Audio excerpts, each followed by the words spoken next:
오늘 이 말씀을 가지고 한나의 기도라는 제목으로 은혜를 나누고자 합니다. 오늘 말씀에 보면은 한 마을에 있습니다. 그 에브라임 사람이라고 하는 사람의 가정을 이제 이야기하는 거예요. 근데 에브라임이라는 말은 지명인데 그것은 다산을 의미하는, 그 자녀들이 많은 땅을 의미하는 그런 마을이에요. 그런데 엘가나라는 사람이 결혼을 했습니다. 여러분, 결혼을 하면은 제일 먼저 바라는 게 뭐예요? 여러분들 자녀들이 결혼하면은 제일 먼저 바라는 게 손자를 언제 볼까? 뭐 그런 거 궁금하잖아요. 근데 이 엘가나라, 다산의 땅이라는 데서 엘가나라는 사람이 결혼을 했습니다. 근데 엘가나의 뜻은 하나님이 소유하셨다 하는 뜻을 가지고 있는 거예요. 사람을 이름을 지을 때 보면은 그 사람의 뜻을 의미하죠. 그 사람의 이름 속에서 그 사람의 뭔가를 드러내려고 하는 의미를 가지고 살아가는 거예요. 그래서 부모가 자식을 낳으면은 아주 이쁜 이름, 좋은 이름을 만들어 주는 거예요. 근데 이 엘가나도 다산의 땅에서 하나님이 주관하시는, 하나님이 보호하시는, 하나님이 소유하셨다는 그런 뜻의 이름을 가지고 있는 이 사람이 결혼을 했는데 아기가 없는 거예요. 그런데 이 당시에는 일부 다처제예요. 그래서 이 부부 가운데서는 또 한 사람의 부인이 등장합니다. 이 한 여자의 이름은 한나라는 부인의 이야기를 오늘 소개하려고 하는 거예요. 한나라는 여인이 한 남자와 결혼을 했는데 부부의 사랑은, 애정은 얼마나 좋은지 몰라요. 이 남편이 정말 자기 아내 한나만을 사랑하는 거예요. 근데 그 풍습상 이제 일부 다처제를 여러 부인을 거느리고 사는 그 풍습에 따라서 한 여인을 또 다시 데리고 온 거예요. 첩으로 둔 거예요. 그렇지만 이 남편의 사랑은 변함이 없는 거예요. 한나를 위해서 사랑하는 거예요. 한나에게 그래서 오늘 말씀에 읽지는 않았지만 앞절에서 보면 매년 하는 거죠. 매년 성전에 올라가는, 그때에는 지금처럼 주일마다 모이는 것이 아니라 매년 꼭 한 번은 성전에 올라가는 거예요. 제사를 드리러 가는 거예요. 그럴 때 이 작은 첩에 대한 자식과 첩에 대한 예물을 준비해 주는데 한나에게는 더 많은 것으로 주었다고 말합니다. 여기에서 분깃이라고 나옵니다. 한나에게는 작은 부인의 아들들과 부인에게는 분깃을 주는데 이 한나에게는 배를 줬다고 이야기합니다. 그러니까 헌금이에요. 이 분깃이 뭐냐고 보니까 뭐 재산을 나누는 것이 아니라 이 당시에 분깃이라고 이 성경에서 말씀하고자 하는 뜻은 성전에 올라갈 때 레위인이나 제사장에게 드릴 분깃, 그러니까 그 동물을 또 이렇게 염소나 양이나 이런 걸, 비둘기나 이런 걸 잡아서 예물로 드리는데 그 분깃을 배나 줬다고 말합니다. 그 첩과 아들 자식보다도 한나에게 배를 줬다. 그러니까 너는 이것으로 복을 받으라고 헌금을 많이 준 거예요. 그러면은 이 남편의 사랑은, 이 남편의 인간적인 사랑은요 굉장한 거예요. 우리가 사람이 그렇죠. 사람 마음이라는 게 살다가 보면은, 예를 들어서 여러분들이 아들, 딸들이 쭉 있는데 이 한 자식은 아들을 낳았어요. 근데 하나는 못 낳았어요. 그럼 어떻게? 정은 있죠. 손자에게 갈 수밖에 없어요. 근데 이 못 낳은 자식은 좀 안 됐지. 안타깝죠. 그렇지만 애정은 일이 쏟아지는 거예요. 근데 이 남편은 그렇지 않았다는 거예요. 한나라는 여인의 남편은 그렇지 않고 자기 한나에 대한 오직 사랑, 한나에 대한 열정, 한나에 대한 보호한 그런 열정은, 인간적인 사랑은 식지 않았다는 거예요. 계속 한나를 이야기합니다. 그런데 한나에게도 아무리 남편이 나를 사랑하지만은, 남편의 사랑이 나에게 변함이 없다고 하지만은 나에게 허전한 게 있어요. 부족한 게 있어요. 뭐예요? 자식이 없다는 거예요. 나와 여러분들 생활 속에서도 항상 허전한 뭔가가 있습니까? 내게 뭔가가 부족함으로 다가오는 것이 있습니까? 많은 것을 다 가지고 있지만, 내가 많은 것을 다 취하고 있지만은 부족한 게 있더라는 거예요. 뭐야? 한나에게는 아들이 없었다. 그 원인을 보니까 오늘 하나님께서 그에게 자식이 잉태하지 못하도록 막으셨다는 거예요. 어쩌면 하나님이 이렇게 야속할 때도 있어요. 왜 이 사람에게 이런 것을, 이런 부족함을, 이렇게 모자람을 채워주셨을까 하고 생각하지만은 하나님은 공평하신 거예요. 만약에 한나가 자식이 막 주렁주렁 여럿 낳았다고 한번 상상해 보시기 바랍니다. 그러면은 작은 척, 분인나라고 하는 여인을 얼마나 괴롭혔을까요? 왜? 남편이 나를 사랑하고 있어요. 남편이 모든 재물 나에게 주는 거예요. 그런데 내가 자식까지 있다 그러면 이 여자를 얼마나 무시했을까? 한번 그냥 상상해 보는 거예요. 이 부부의 사랑은, 이 부부의 애정 전선에는 아무 문제가 없었음을 우리는 성경을 통하여서 알 수가 있습니다. 그 남편, 오늘 8절에 보면 그 남편 엘가나가 그에게 이르되 한나야 어찌 울며 어찌 하느냐고, 어찌 우느냐, 그대가 슬프냐, 10아들보다 내 하나가 낫지 않느냐 하면서 남편이 위로해 주는 거예요.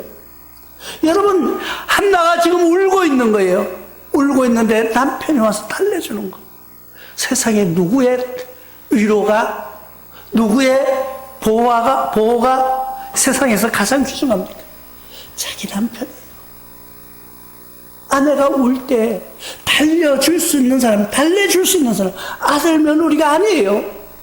딸이나 사위가 아니에요. 남편이 와서 어루만져 줄 때, 그게 최고의 표현이고 애정이라는 것을 우리는 알 수가 있습니다. 창세기 29장 20절에도 보니까 야곱이 라헬을 위해 7년 동안 라반을 섬겼으나 그를 사랑하는 까닭에 7년이 며칠같이 여겼더라. 이게 사랑이에요. 야곱이 라헬을 사랑했어요. 짝사랑했어요. 근데 외삼촌이 보통 사람이 아니에요. 자기 외삼촌의 딸이잖아요, 라헬이. 그런데 그 라헬이 좋아가지고 라헬하고 결혼하겠다고 하니까 이 외삼촌이 딱 약점을 주고서는 뭐라 그래? 네가 내 딸과 결혼시켜줄게. 라헬 이야기해 줄게. 그런데 7년 동안 나한테 모습으로 살아주면은, 여러분, 장가 한번 가려고 7년을 모순살이 했다니까요. 근데 그 7년을 그 여인만 생각하니까 7년이 너무나도 빨리 갔다는 거예요. 너무나도 빠른 시간에 지나가 버려요. 그게 사랑의 힘이에요. 오늘 이 한나에게는 자기 남편 엘가나라는 남편의 사랑이 최고인 것 같아요. 그런데 그 사랑으로 채워질 수 없는 것이 있다는 거예요. 인간의 한계라는 게 있다는 거예요. 아무리 내가 모든 것을 채워주려고 해도 인간의 한계, 어디까지가 끝인가? 우리는 다 할 수 있을 것 같지만은 하지 못하는 것도 있다는 거예요. 어떨 때? 하나님이 막으실 때. 하나님이 막으실 때. 우리가 지금 현실을 바라보시기 바랍니다. 우리가 현실을 바라보는 현실, 어쩌면은 인간이 달나라까지도 가는 거예요. 사람이 달나라 갔다가 왔잖아요. 그런데 어떻게 보면 아무것도 아닌 하찮은 바이러스를 하나 못 잡아내는 거예요. 왜 그럴까요? 인간의 한계라는 거예요. 아무리 이 사랑이 애정전선에 아무 이상이 없다고 할지라도 하나님이 막으시니까 임신할 수 없는 거예요. 한나 그냥 임신만 못했으면은 그래도 남편 바라보고 사랑으로 먹고 살자고 그렇게 하시겠어요? 그런데 상대가 있다는 거예요. 누군가의 상대가 있다 할 때 이 한나가 괴로운 거예요. 자기 첩으로 들어온 이 여인이 한나에 대해서 비난하기 시작합니다. 당신이 지금 남편에게 사랑을 받고 남편에게 많은 분깃을 받아서 예물을 드리지만은 자식도 못 낳는 주제에 하면서 비난하는 거예요. 이 비난을 들은 한나의 모습을 한번 상상해 보시기 바랍니다. 지금 현실에서는 그럴 수도 없지만은 여러분들이 한번 가상해 보는 거예요. 나와 여러분들 사이에서 가만히 생각해 보십시오. 우리 권사님 집사님들이 한번 생각해 보십시오. 내 남편은 하나인데 여러 여인이 한 남편을 섬기고 사는데 내가 그래도 본처인데 내가 그래도 1번인데 내가 자식이 없다고 자식을 못 낳는 거예요. 근데 이 첩들이 나를 무시하는 거예요. 여러분 참을 수 있겠어요? 지금 현실에는 뭐 있을 수도 없는 거지만 가상해 보는 거예요. 한번. 내가 자식을 못 낳았다고 나를 무시하는 것을 격분할 수밖에 없는 거예요. 그런데 울고 있으니까 남편은 와서 그렇게 하는 거예요. 야, 걱정하지 마. 걱정하지 마. 10아들 있으면 뭐래. 내 하나가 족하자. 내 하나로 만족하고 살아. 그런데 이 한나는 그 말이 위로가 되지 않습니다. 왜 그럴까요? 나가 없는 것, 내가 소유하고 싶은데 가질 수 없는 것, 거기에 대한 울분을 누구도 알 수 없는 거예요. 우리는 지금 이렇게 보면은 자녀가 없는 사람들도 가끔은 있습니다. 그러면은 그 사람들 향해서 우리가 뭐라고 얘기를 해요? 아이고, 그까짓 그 자식 소용없어. 키워놔봐. 별것 아니야. 그렇게 말하는 사람 누구예요? 자기 자식이 있는 사람이에요. 없는 사람은요, 없을 것 같고 더 괴로울 것 같고 더 힘들 것 같지만 자녀를 소유하고 싶은 거예요. 내 자녀를 낳아보고 싶은 거예요. 한나가 지금 그런 심정이에요. 한나는 지금 자식이 없으므로 자기 허전함을 달래고 있는데 그냥 가만히 내버려만 두면 되는데 이 작은 부인이 와서 괴롭히기 시작합니다. 뭐라고 한마디, 우리가요 사람의 약점을 가지고 있는 사람 그 약점을 찌르면요 정말 아픈 거예요. 정말 아픈 거예요. 우리는 어떤 부부간에 특별히 그렇습니다. 부부간에 살다가 보면은 젊은 사람들이 싸움이 자주 해요. 왜? 기선제압하려고. 그런데 그 사람을 기선제압하려고 생각해 보니까 뭔가 모르게 그 사람의 약점을 노려야 되는 거예요. 상대의 약점을 노려야 되는데 절대 부부간에 이웃간에 상대의 약점을 공격하지 마십시오. 나는 그 순간에 쾌재를 부르고 그 사람의 약점을 공격해서 내가 승자 같지만은 그 약점을 찔린 그 사람은요 두고 평생 잊지 못하는 것이 그거예요. 여러분들 한번 상상해 보십시오. 여러분들이 아기를 낳았으니까 아기 임신했을 때 받은 그 아쉬움, 예를 들어서 임신했을 때 뭐 먹고 싶은데 안 사줬다는 거예요, 신랑이. 그리고 그때 뭐 안 해줬다는 거예요. 근데 남편은 기억도 못 합니다. 우리 남편들은요, 아내가 뭐가 먹고 싶었는지 그 순간이 지나고 나면은 다 잊어버려요. 그 강물 흘러가듯이 잊어버렸는데 부인은 죽을 때까지 그걸 기억하고 있는 거예요. 왜? 상처로 돌아왔기 때문에. 내가 힘들었을 때, 내가 먹고 싶었을 때, 내가 괴로움을 당할 때 그 약점을 그대로 소유하고 있다는 거예요. 한나가 지금 그런 거예요. 그 심정이 이해가 됩니까? 지금 똑같이 한 남자와 결혼해 살고 있는데 나는 아기가 없는데 늦게 들어온 여인이 아기 낳았다고 나를 무시하는 거예요. 얼마나 상처가 되겠어요. 이 여인이 말할 데가 없는 거예요. 외칠 데가 없는 거예요. 성전에 올라가서 기도하기 시작합니다. 성전에 가서 맨날 울면서 기도하는 거예요. 그런데 그 기도도 하루 이틀이지 자꾸 하면은요 옆에 사람도 귀찮아해요. 아우, 저 여자는 왜 맨날 와서 울면서 저러냐고, 뭘 잘못한 게 많아서 맨날 저렇게 통곡하느냐고. 이 당시에 제사장들을 보면 엘리 제사장이라는 사람이 있었습니다. 엘리 제사장에는 두 아들이 있었습니다. 홈리와 비느하스라는 아들.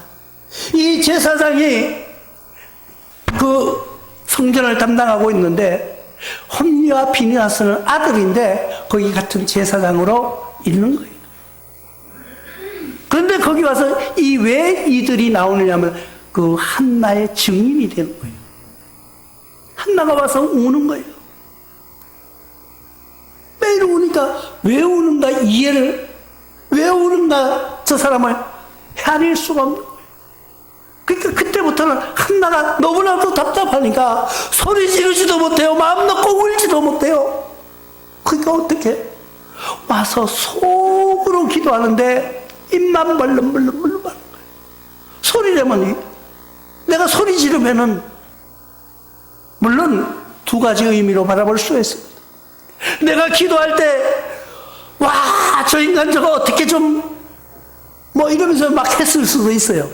자기 그 첩한테. 그런데 하나님께 나 지금 아들 하나 주세요 뭐 이렇게 하려니까 옆에 사람 듣는 사람이 부끄러워서 그랬는지는 모르지만은 어쨌든 간에 속으로 울면서 기도하는 거예요. 근데 속으로 아무리 기도해도 입술은 움직이는 거예요. 소리는 내지 않지만 입술을 막 움직이는 거예요. 홈리와 비느하스 제사장이 봅니다.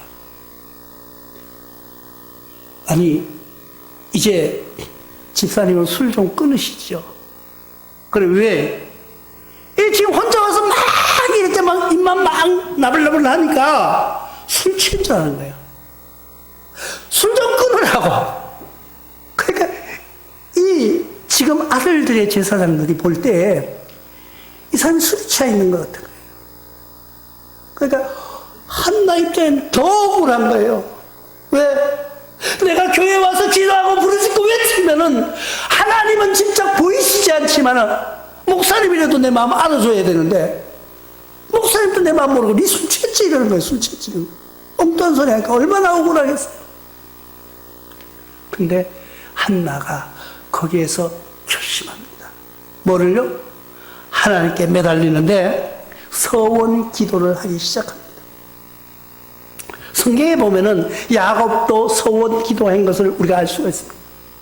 야곱이 창세기 28장 20절에 야곱이 서원하여 이르되 하나님 나와 함께 계셔서 내가 가는 이 길에서 나를 지키시고 먹을 떡과 입을 옷을 주시오.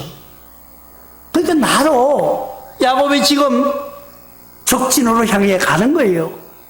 가면서 나의 먹을 것을 주시고 나의 입을 옷을 주시고 나의 생명을 보호하여 주시옵소서. 그런데 만약에 하나님이 나를 그렇게 하시면은 내가 어떻게 하겠다고요? 22절에 보니까 내가 기둥으로 세운 이 돌을 하나님의 집이 될 것이요 하나님께서 내게 주신 모든 것에서 10분의 1을 반드시 하나님께 드리겠나이다. 이게 11조의 근원이에요. 야곱이 하나님께 그렇게 서원하는 거예요. 하나님 나를 지켜주시면은, 나를 보호해 주시면은, 나를 무사하게 해주시면은 내가 하나님께 할 수 있는 것이 있는데 하나님이 나에게 복 주셔서 주신 재물 그 중에서 10분의 1은 하나님께 드리겠다고 고백하는 거예요. 그게 서원하는 거예요. 이것을 안 한나도 똑같은 서원을 합니다. 사무엘상 1장 11절에 오늘 말씀에 보면은 서원하여 이르되 만군의 여호와여 만일 주의 여종이 고통을 돌보시고 나를 기억하사 주의 여종을 잊지 아니하시고 주의 여종에게 아들을 주시면 내가 그의 평생에 그를 여호와께 드리고 삭도를 그의 머리에 대지 아니하겠나이다. 이 소원이요, 여러분 지킬 수 있을 것 같아요? 힘들어요. 내가 어릴 때는, 자녀가 어릴 때는 내 마음대로 할 수 있겠지만, 애들이 큰 게 어떻게 삭도를 내지 않는다는 건 뭐예요? 머리를 깎지 않겠다는 뜻이에요. 그게, 나는 이 성경 말씀을 보면서 명심보감을 한번 쳐다봅니다. 명심보감에 보면 뭐라고 나와 있냐면, 신체 발부는 수지부모라 하는 말이 나와 있어요. 신체의 모든 것은 머리카락 하나도 부모에게 받은 것이다. 그래서 함부로 하면 안 된다는 그런 교육을 합니다.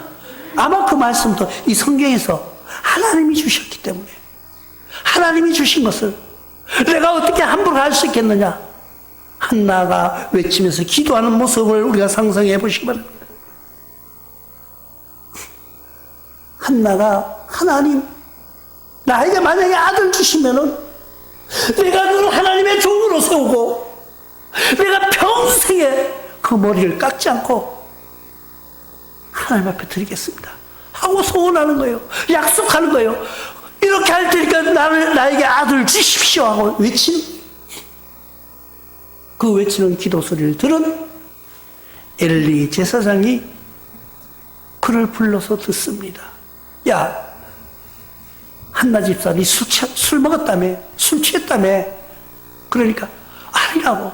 나는 억울하다고. 내 사정은 지금 이러이러해서 하나님께 기도하는데 내가 부르짖고 외치려니까 너무나도 부끄러워서 속으로 기도했다고. 내 속으로 기도하는데 그래도 나의 입술은 사람들에게 노출돼서 그렇게 되었는가 봅니다 하고 고백하는 거예요. 그 말을 들은 엘리 제사장이 그를 위해 축복합니다. 그를 위해 기도합니다. 시편 20편 4절 5절에 보면은 내 마음의 소원대로 허락하시고 내 모든 계획을 이루어 주시기를 원하노라. 우리가 너의 승리로 말미암아 개가를 부르며 우리 하나님 이름으로 우리의 깃발을 세우리니 여호와께서 내 모든 기도를 이루어 주시기를 원하노라. 그 기도를 원하는 대로 들어주시기를 원한다고 엘리가 축복하며 기도하는 모습을 봅니다. 나와 여러분들이 힘듭니까? 어렵습니까? 여러분, 기도하실 때 끝까지 하시되 서원하면서 기도하는 것도 권하고 싶습니다. 그럴 때 또 지금의 옛날에는 제사장이면 지금의 목회자들을 통하여서 기도 간구해 주시기를 부탁하는 것도 좋은 거예요. 그 목회자가 기도한다는 것이요, 얼마나 귀중한가 여러분들이 한번 상상해 보시기 바랍니다. 이 한나에게 엘리가 축복하면서 기도했던 그 기도가 이루어져서 아들을 낳았다는 거예요. 나와 여러분들이 지금 어떤 어려움에, 어떤 괴로움에, 어떤 힘든 역경을 겪고 있을지 모르나 우리가 바라는 것은 하나님께 간구하는 거예요. 하나님께, 주님, 이거 해주시면은 나는 영원히 죽을 때까지 하나님 부르시는 그날까지 기도를 쉬지 않겠습니까? 하는 약속을 하시든지, 아니면은 늘 찬송 부르며 복음을 들고 나가겠습니다. 복음으로 승리하는 삶을 살겠습니다. 남은 여생을 건강으로 지키고 하나님 인도해 주시옵소서 하면서 또 목회자들에게 기도를 부탁하는 거예요. 그 기도를 하나님께서 들어주셨다는 거예요. 한나같이 부르짖는 기도, 아무리 인간적으로 세상에서 남편의 사랑을 받았지만 하나님이 막으시니까 그는 잉태하지 못했고요. 나중에 하나님께 매달릴 때, 기도할 때 응답되어지는 역사가 우리 모든 심령들에게 이루어질 수 있기를 주님의 이름으로 축원합니다.